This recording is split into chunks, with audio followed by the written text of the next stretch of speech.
Okay, so we're now gonna discuss F-33. We're gonna talk about it. I'll open public comment at some point here. And I'll listen, we'll listen. Yep, so F-33 is the old policy that would be replaced by F-27. F-33 had a lot to do with HIV and quite an old policy. I think I've got the old version of it. And it's lengthy, and I'm just trying to scroll down to see when that was actually put forward. But in this case, I think it's important to know we're updating. Yeah. Boy, what home with this? All right. A lot of contact information. A lot of laws, Appendix D's annotated legal references. Box. I'm not seeing, I mean, it's so old that even the style and layout, Yeah. even the layout. Further up. Thank you. 2022 is what you're looking at right there. If that's the old one, I would think. That's where, is it, go forward a page? Hopefully like that, at least, let's see. Yeah, so it's 4 years old, but this looks older than that to me. I think this one's older than that. I think it is older. It may just not have been updated. So yeah, VSBA may have updated more recently, but we probably didn't. It's my assumption on that. That's an assumption. I'm just kind of, if you don't mind, I'll just, boy. So this is ancient because they Yeah, it is. failed on policy to consider years and years ago. Well, there was some, there was some numbers. Date warrant 19, so 7 years. Pre-COVID. Yeah, no, straight up in it, because this is 5/12/2020. Yeah. That's when it was. So this is discussed during the middle of the pandemic, it looks like. Yeah, so I've seen date warrant was 12/16/2019, and then Cabot did 4/20, April 27th. Danville had it approved on 5/5, Twinfield 5/12. So yeah, been a while. Okay. And the policies are trying to get at the same concerns of communicable diseases, but the updated version is much more inclusive. I think that's the best way to sum it up. It's not a focus necessarily just on HIV, but trying to catch a broader swath of concerns out there with regards to communicable diseases. And they have a list there.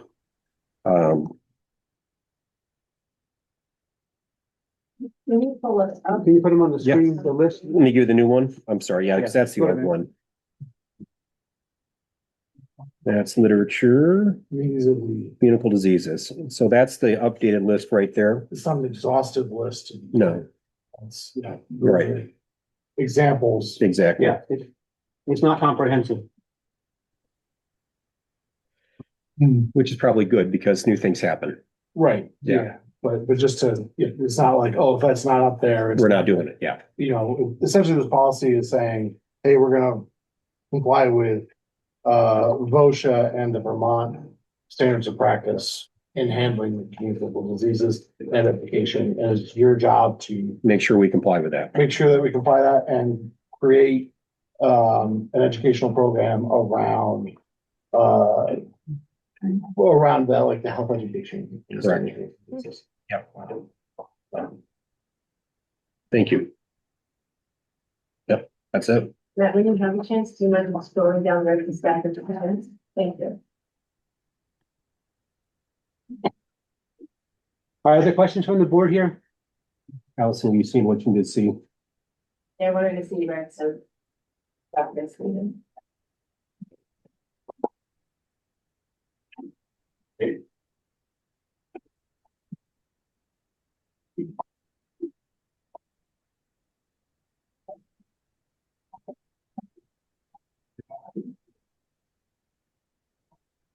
So there are no questions from the board? All right, earlier today, not all of us got a letter from Amy. She went to the old compilation. So when I say we got a letter from her earlier today, you did know, I'll forward that around to the full board tomorrow. We have two public commenters here to make a public comment regarding this matter. Okay. We're gonna go ahead and proceed to let them go. Now, public comment is public comment still in effect. We're talking about this policy that we're gonna talk about. You'll be allowed to speak. I got 3 minutes. Okay, so my name is Amy Hornblass. I'm a health educator. I've been a health educator in Cabot for 8 years. I was most recently at St. Johnsbury School District for 10 years. My health education experience goes back to the late 80s, and it was involving HIV and AIDS. That is how I got involved in this field, actually. So I have done bloodborne pathogen trainings for, schools and children and teachers at in-services. So if you have any questions about F33, let me know, because I can explain that inside and out. But I have been coming to the school board here, and it's been a few years. And in fact, Clayton, it's so nice to see you and see your smile. I would not have recognized you if I passed you on the street, because of all the times that I came here, you were always wearing a mask because it was during COVID. So isn't that interesting that, like, I wouldn't, it was nice to see your smile, it was just really great. And so I have been coming because I have been concerned about the harms of masks. I'm a health educator. Children have different respiratory systems, different respiratory rates. Their brains are bigger, their lungs are smaller. There are a lot of special concerns for children. I know Chris Tormey is one of my school board members, and I came to his school board. You could ask him about a few years ago. We did an experiment with a carbon dioxide monitor, which we placed under a mask, and he was my willing assistant. And he can explain to you how high the carbon dioxide levels under the mask get, like really quickly.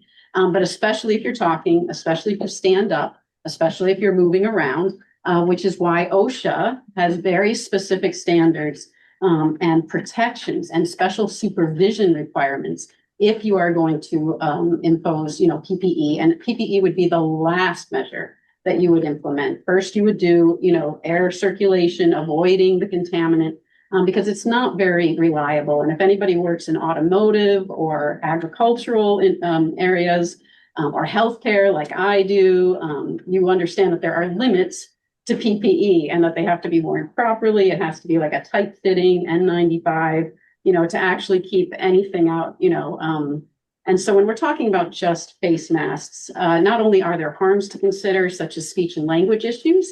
The woman who is the director of the Vermont Speech, Hearing, and Language Association just presented testimony at the legislature a few weeks ago about the speech and language harms that were caused by masks in schools during COVID, that they're still trying to recover from that. And dentists, I just got an email today from the dental supervisor from the Department of Health. She shared with me an NIH article about mask mouth and how it causes more cavities, bleeding, all kinds of harms as far as that. But the main thing also is that there are limits to mask wearing, right? I mean, just a face mask is not going to protect people from viruses. And when you put that out there and make people believe that, you're actually putting immunocompromised children and staff at risk because they think they're protected. And so I want you to understand that I have provided information requests to the CCSU, Agency of Education, the Department of Health, and on your email that you're about to get, you'll see that none of them have evidence that masks are safe or effective. Okay. So I appreciate if you would just do some research. If they're handing the buck to you Thank you, to make a decision because they don't have the evidence to make it themselves. No, thank you. I know. Thank you, Amy. And I appreciate your time. One more public comment. Yes, thank you, Clayton, very much. Allison Despathy, and I just wanted to ensure, and this looks pretty benign at this point. Obviously, hopefully we'll never come up against something where we have to have these conversations and try to get into, how do we mitigate it and what can people do and what do you have to do at a school. My biggest thing is I have a practice that I've had for 25 years in St. Johnsbury, where I work with people in nutrition. I teach at the Vermont State Colleges, Nutrition and Health and Sciences.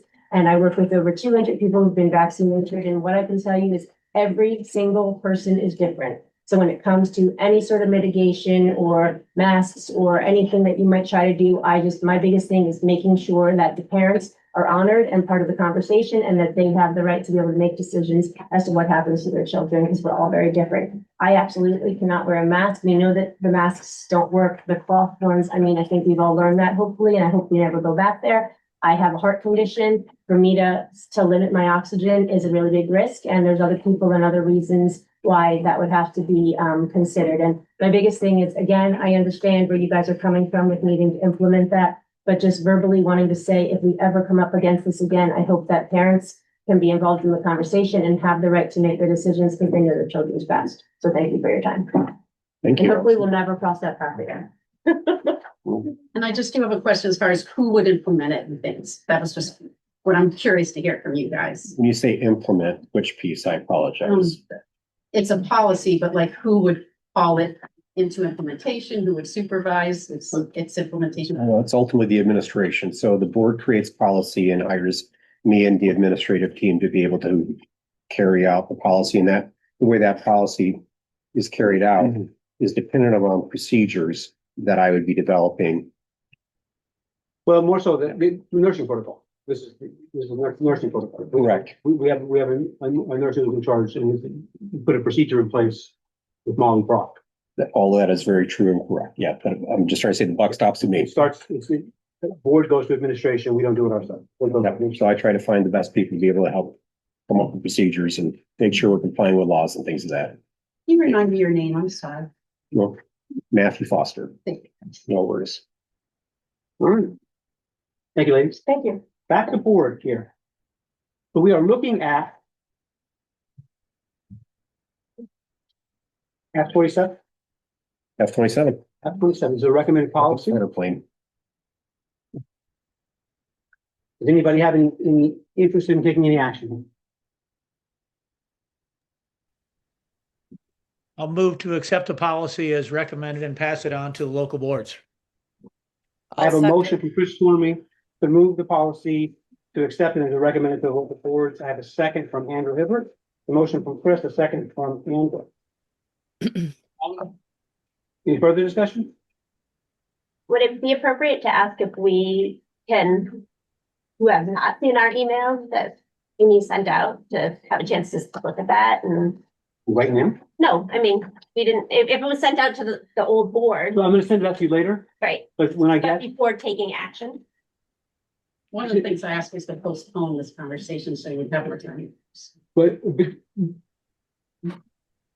you can vote no, but no, we're here to act. I can send it to you later. You can, like, I have a motion to act on this now, and I have a second to act on this now. And, like I said, I can send it to you now. I didn't have a chance to distribute it out before we got there. I think the other thing was is that you do have the opportunity, if you find more information that makes you have concerns or questions, one, bring them to me, and two, you'd also have the opportunity at Cabot board level to be able to say, here are some things that I think is important for us to consider before we vote one way or the other. Right, but this will come down to us. You our got it. individual boards as well. I'm just, curious. This also, Andrew? this policy also involves like a whole swath of disease mitigation measures and doesn't Good. say that the administration will take any specific ones, just that they are entitled to pursue disease mitigation should it become relevant. Right. So having lived as we have all, what I just to make sure is I was doing weekly phone calls, email messages with the Department of Health and having to update policies, or not policy, but procedures at all times. So it's not something that would be done in isolation. Or without consulting expertise. Yeah, it's not Matt in the back room, that's for sure.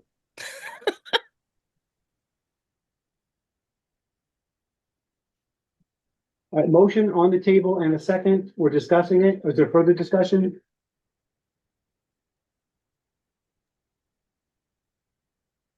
Hearing none, all in favor of approving F-27. F-27, recommending F-27 to district boards for passage.